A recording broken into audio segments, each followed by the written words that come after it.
शिव कृष्ण भक्तिभाव कथा। श्रीमद् भागवत में भगवान श्री कृष्ण के जन्म और बाल लीलाओं से जुड़ी अनेक दिव्य कथाएं वर्णित हैं। ऐसी मान्यता है कि किसी देवता या भगवान को उनके बाल स्वरूप में दर्शन होना अपने आप में एक अत्यंत दुर्लभ सौभाग्य है, जिसके लिए देवता तक युगों युगों तक प्रतीक्षा करते हैं।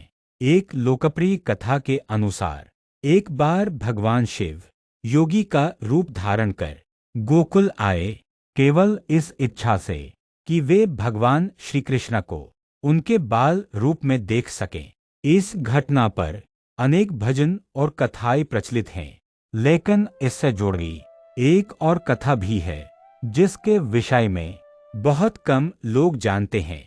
श्रीमद् भागवत के अनुसार भगवान शिव को बाल कृष्ण के दर्शन पाने के लिए जिन कठिन परीक्षाओं से गुजरना पड़ा, उन्हें देखकर ऋषि नारद के मन में एक प्रश्न उत्पन्न हुआ। एक अवसर पर नारद ऋषि ने भगवान शिव और भगवान कृष्ण दोनों को आमने सामने पाकर सीधे प्रश्न कर लिया।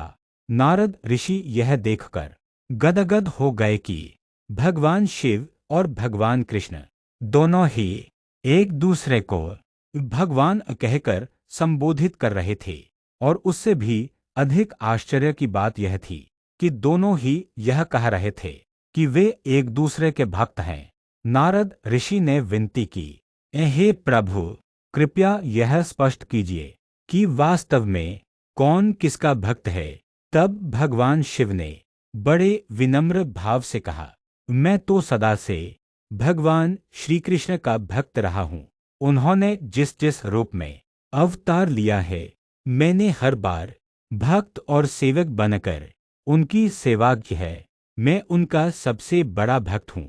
यह सुनकर भगवान श्री कृष्ण मंद मंद मुस्कुराए और तुरंत उत्तर दिया, यदि महादेव मेरे भक्त हैं तो मैं स्वतः ही महादेव का भक्त हो जाता हूँ, क्योंकि जो मेरे भक्त हैं मैं उन्हीं का सेवक हूँ। यह संवाद सुनते ही ऋषि नारद की आंखों से आंसू बहने लगे।